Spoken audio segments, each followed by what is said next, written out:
Well, good morning, ladies and gentlemen. Today is finally the day you guys have been looking for. Today we are getting the street title, street registration, and street plate for the 2025 Yamaha R6. With the help of Ducati Cleveland, thank you guys again so much for your help. The Yamaha R6 is now fully converted to street legal. It has a fully functional license plate. It has fully operational rear turn signals, as you guys can see. It's super sick. It has working daytime running lights, which are sick in the R6, and the most important thing of all, it has a working horn.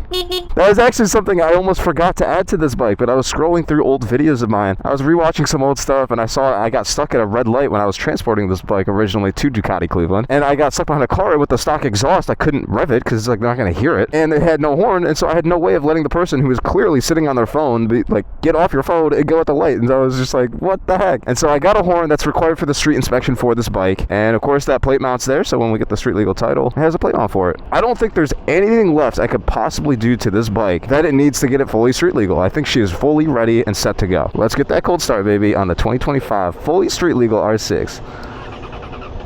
Whoa, she's quiet. Stock exhaust, I know. Motorcycles are not required to pass emissions in Ohio, and so even though it is technically an outdated exhaust, I don't think it's gonna matter. I also waited to put the modified exhaust on this bike just in case I get someone who's a little bit more of a stickler and doesn't want to pass my motorcycle that has an illegal exhaust on it. This is the same exhaust that Yamaha's used to come with back in 2020, so. And before any Facebook dads wearing sunglasses with their beards and their Facebook profile click on my video and say, well, you shouldn't be riding that bike without a plate. Well, I'm on my way to get this bike inspected, okay? How am I supposed to get this bike to the license agency? You know, you gotta drive it there. I gotta take the bike there to get it fully street legal, and then I'll drive away with the plate, and then we're all good. I'm not gonna not enjoy this beautiful weather, right? So that is what is on the agenda today, and that's probably what's gonna end up taking the majority of my day. But I'm gonna be taking you guys through the process and showing you guys how to get a track motorcycle street legal. I think getting a track bike street legal is one of the coolest things that you could ever do. Getting a track vehicle in general street legal is really cool. Woo! And away we go, baby. Not used to this clutch. Every time I switch motorcycles, it's like the weirdest feeling in the world, just going and like switching between all these different bikes. Look at me, I'm a hooligan driving without a license plate. I feel so illegal right now. Woo! Now, as far as track vehicles go, this is not one of the most insane ones in the world. The differences between my R6 and the street legal one that was sold 5 years ago, there's not many differences. Well, now it's time to spend my entire afternoon at the BMV, at the License Bureau. So the first step to get this bike street legal, I was doing my research last night, of course. You don't want to just walk into these things blind. I really only want to do this one time. So I was doing my research last night, and so the first step that we have to do to get this motorcycle fully street legal from track is to get a VIN inspection. Now, most of my TikTok comments would have you believe that this bike is not capable of being street legal because it doesn't have a VIN. It does, in fact, have a VIN, and so, I don't know, people are stupid, but we're going to be getting this bike VIN inspected so that way we can get, it's a little piece of paper that we then take to the title office. At the title office, then we get the actual street legal title. We pay sales tax. I gotta say, man, the ladies in the BMV are so kind. They're so nice. But yeah, the weather is progressively degrading over time, so I really hope this bike doesn't get rained on. I really, as I've been saying in my videos, I don't think this bike is waterproof. But yeah, now the VIN has been fully inspected, and so now we can take this bike. Oh, no. Are you joking? That's not good. Well, she is a Yamaha, I suppose, right? These things have trouble starting. Okay, thank God. Of all times, this would not be the time and place to have this bike not start. So now, luckily, this is a kind of a cool place. There's a little title office right over there. So now we just take the bike over there, get it inspected. Go faster. Oh my God, you're going like 5 miles an hour, dude. So the thing I was worried about is having the bill of sale with me, which is what tells people like how much I actually paid for this motorcycle, which I don't have with me. All I have is just the certificate of origin. Hopefully we can get away with just having the certificate of origin and just tell them the sale price, because it doesn't say that on the certificate of origin, so I don't know. Well, boys, we successfully got the title for the Yamaha R6. The craziest part is they didn't even inspect the bike at all. I put the legal plate holder on it, I put the license plate light, the turn signals, everything on this bike, the mirrors. I even kept the street legal stock exhaust on this motorcycle the entire time for literally, it turns out, no reason. They didn't even bother inspecting it, so we're good. I also, another point of contention, I did not need the VIN inspection unless I bought the bike out of state and titled it out of state first, because I did buy it out of state, but like they didn't title it out of state.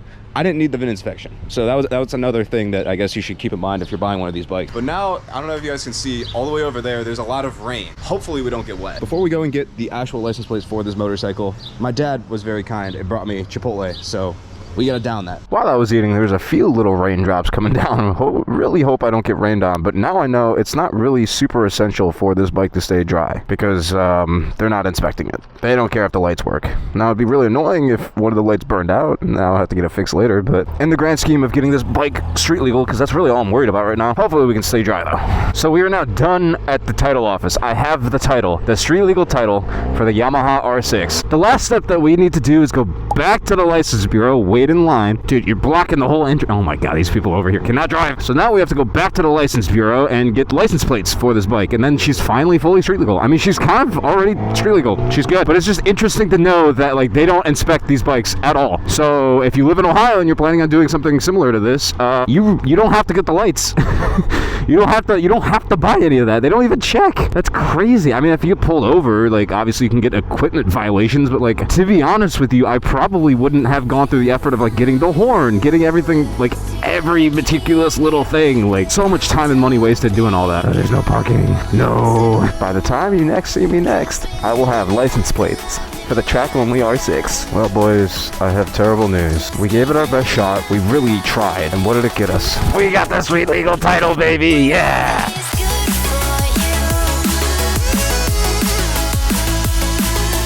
Plate. Where am I? I need my license plate. Ta-da! We got the plate. Here's the plate to my Yamaha R6, dude.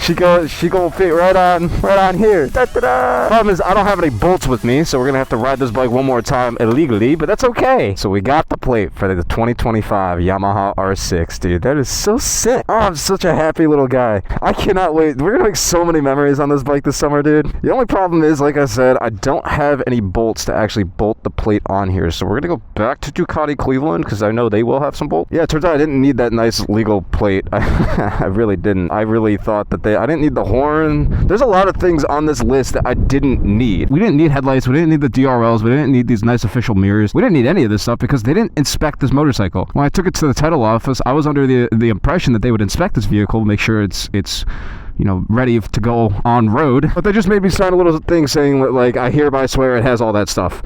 What? So if you get pulled over, I assume that's like when you're actually going to need it. Because if you get pulled over by a cop, he could cite you for like equipment violations. Be like, you don't have a headlight, you don't have a turn signal, whatever. Which now he technically can't do because everything on this bike is legal. But that's like a non-moving violation. Those are like whatever to me. I've never been pulled over for an equipment violation, and many of my bikes violate that. So like in Ohio, at least, it wouldn't really matter. This video does not endorse you breaking the law. Make sure you always have proper equipment when riding your motorcycle. But to me personally, it's just kind of like whatever. Like we don't need this nice 90-degree plate. All right, we want this to be clean, flush with the bike the way it's supposed to look, but I don't know. I don't care. I'm just glad we got this bike street legal, dude. I can now legally, for the first time ever, well, kind of. I guess this is the last time we have to ride this bike illegally, but if I get pulled over, I feel like I got a pretty good excuse. If she starts. Jesus Christ, man. I mean, 15-minute drive to Ducati Cleveland, and after that, she's fully street legal. Oh, I can't believe it, dude. The first fully street legal Yamaha R6. People know my real name at this point. Like, it doesn't really bother me. And I'm not like an attractive, hot young girl. People aren't gonna come to my house. Well, it doesn't even come back to my current address, so it's fine. First street legal ride on the 2025 Yamaha R6. So up until this point, every time you guys see me ride this bike, it's been illegally. Which some people were quick to point out in my comments and be like, Matthew, how dare you? I thought you said you were an advocate for not posting your illegal activities. And you know what I have to say to that? I would go on a whim and say that most cops would probably not extradite me for that. I'm just gonna go on a whim and say they probably don't care. I'm sorry, but like when you're talking about equipment violations, it's like, oh, he doesn't have a proper street legal title. Yes, if the cop caught me in the act, he would probably cite me and give me a ticket for it. But is he gonna like download my video and create a whole case? Because I feel like that's like a waste of police resources at that point. At that point, he probably deserves to catch me, and you know what? More power to him. He's gonna pull up my video and do a whole investigation for a $180 equipment violation, whatever. I think any reasonable person could be like, yeah, driving an illegal motorcycle that doesn't have proper equipment is not the same as driving 190 miles an hour through traffic. That's a little bit of a different situation. Like popping wheelies in like a school zone. Like, yeah, like that deserves to be like taken care of. You know, like, yeah, it's being a menace to the community. I don't think driving my completely street legal R6 with that just doesn't happen to have a title that I literally just got already. That like I clearly had plans to get. I only drove it for 100 miles without it, you know, it's fine. Not really the same thing, you know. This is sick now, because now I can break this bike in all proper. So there appears to be a police officer waiting for me up ahead. So this is going to be a peculiar situation if we get pulled over. I don't want to get pulled over, but it's like, if we have to, then fine, whatever. It's like, if I'm going to get pulled over, now's the time to do it, bro. I'm literally on the way to the dealership to grab the bolts for it. Oh God, he's right there. He's waiting. He's waiting. How much you want to bet? How much you want to bet we get pulled over on my way after I just got the street legal title, after I just got the plate, after we just did everything by the books? Dude, this is like the worst nightmare. I don't want to get pulled over right now. Come on. Fairview Park going into Cleveland. He's definitely going to try to get me, bro. I'm not being paranoid here, so I think he actually is trying to get me. You know why? Because they have like these little license plate reader lights everywhere around here, and they probably flagged my motorcycle for not having a plate. He would not be kind of doing this little loop around. He's in Cleveland now. He's not even, he's gonna pull me over in Cleveland? You're not in your city. He's doing a little loop around. Let's see here. I don't think he's gonna try to get me. I'm not going in front of him though. I'm not giving him an excuse. Boy. So I sat waiting at that light because I was like, I'm not about to get pulled over, dude. Oh, we're good. He's not chasing after us. We're good after all. I want to start this by saying, all the police officers out there, please don't click away. I have here the first fully street legal 2025 Yamaha R6 in the entire world. After taking it to the Ohio BMV, getting a proper street legal title and license plate that checks out and comes back to me. Hey, we have insurance on it. Yeah, we're fully street legal, dude. The first and only one in the entire world. We have successfully saved and resurrected the Yamaha R6. So we finally got the plate on here. We use these little thumb screws. I'm provided by Ducati Cleveland. Thank you guys once again. This build would never have been possible without them. So as we discussed in the video about S1K Rocket, the turn signals were not working for this bike, and so what they did is they spliced the wires, they ripped them apart, kind of wired things together so that way these turn signals would fit this European spec R6, because this is a European model. This bike came in displaying kilometers per hour and displaying Celsius right there. So there was a little bit of wiring involved, and there was the same story with these daytime running lights. There was apparently a hidden wire down beneath, like by the ECU of this bike, so that had to be dug out, which was again done by Ducati Cleveland. Could not have done without them. Other than that, all of the stock parts for this bike that you could buy off of like eBay and stuff like that fit on this bike and work perfectly fine. But as it turns out, none of those parts were even necessary to pass the street legal inspection, at least where I'm from in my state of Ohio. This could vary state by state, so if you're planning on doing this in your own state of origin, please make sure that you go out and double check the state laws before you go out and do this for yourself, because it could very well end up being a waste of time and money. But in my case, we got everything fully street legal. It's totally fine. Plus, it's nice to have this nice clean slate. Now we can modify it from here. It's basically a 2020 Yamaha R6. Now, in discussions of what I paid for this bike, well, we're gonna talk about it. Since this was a track-only R6, I did have to buy all of these parts used off of eBay. Now, I chose to do that off of eBay because it ended up being a whole lot cheaper than buying all these parts individually brand new from Yamaha themselves. I think the mirrors alone were like almost $1,200 from Yamaha. Like, it was ridiculous. Or like it was the headlight assembly or something. It was something stupid like that. Now, I'm probably gonna do like a TikTok or a short form piece of media later that I'll like dive into the specifics of how much everything cost for real. But off the top of my head, I remember the mirrors I think were like $150. The DRLs I think were like 150 themselves, 200. I think the most expensive part about this entire assembly were actually the headlights. I think that assembly was $450 off the top of my head with free shipping, so like whatever. But all in all, I think we're coming about out of this bike at a total of around $1,200 put into this bike after the initial sale price of $11,500, which all said and done, I think we're just either at or slightly above what this bike cost brand new back in 2020. Now, I've mentioned before in my videos, you have to account for inflation. We've had a lot of inflation these past 5 years. You know, not to get political or anything, but like, there's been a lot of inflation. And basically, if you were to buy a 2020 Yamaha R6, like if everything kind of rose with inflation, which motorcycle prices often do, a brand new 2020 Yamaha R6 in today's money would be $15,700. That's excluding the quick shifter that this bike came with. That's kind of another thing that you have to add onto the savings of this motorcycle. Let's just say theoretically there was a universe in which the R6 was never discontinued and was still sold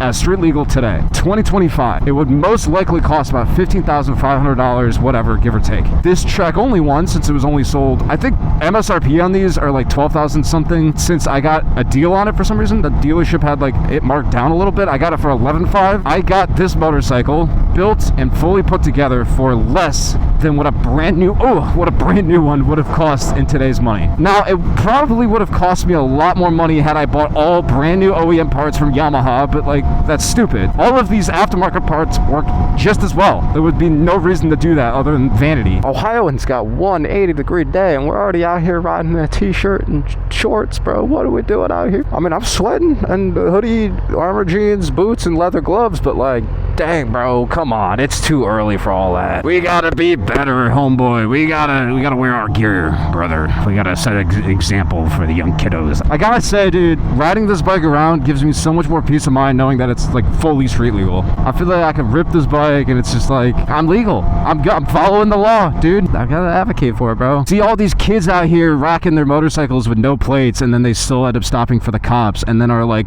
Pikachu surprise face when they get their bike towed. It's like, bro, come on, you know the consequence. Like, let's not act like we're dumb out here. Like, if you're gonna break the law, at least be educated about it. I was riding this bike around with the full knowledge that, like, if I get caught, I'm like, yeah, the bike's probably going to get towed. I took that risk knowingly. It's like, if you're gonna get pulled over and get your bike towed, just don't be like, oh my god, well, how could this happen? There's a surprisingly and growing number of kids in the motorcycle community that are getting into this hobby and doing like hood rat things, even though they're like white kids that grew up in the burbs. Like, for real, bro. Like, they're doing hardcore. They're acting all gang tough, bro. They're like, yeah, I own a motorcycle. I'm tough now. It's like, no, bro, you're not. Your gross home median income is over $400,000 a year, bro.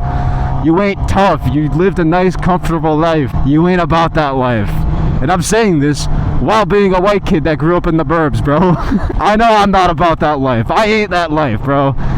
I like, you know, the freedom of being able to come home and choose whatever meal I want, eat whenever I want, and go work out, whatever. I don't want to be in jail, bro, where I have to listen and abide by rules and bullcrap. I ain't about that life, so I'm like, hey, why don't I start riding, you know, as legal as I can? And I'll still have fun on my bike. You just, like, save it for the areas that it's, like, more reasonable to open it up at. Like, this sucks. This sucks. Don't get me wrong. Like, going 30 miles an hour stuck behind all these cars sucks. I'm gonna bitch about it, but, like, that doesn't mean I'm gonna go, like, flying around a blind corner and possibly hit a mom just trying to get her kids to daycare or something. Like, no, bro. Like, we're chill. Let's have a little bit of patience, be an adult, control myself a little bit, wait till it opens up and there's nobody else around, and then I can have fun. I don't feel like this is that complicated of an issue. Maybe it's just me. Maybe the motorcycle community is just run by a bunch of toddlers and they just don't know. I don't know. See, this is why the 600s are better than, this is why the class of 600s were so much better than the later bikes, because it's like 30 miles an hour, yeah, it sucks, but it's like, it's doable. In second gear, bro, I'm going 20 miles an hour, second gear, it's fine. And watch,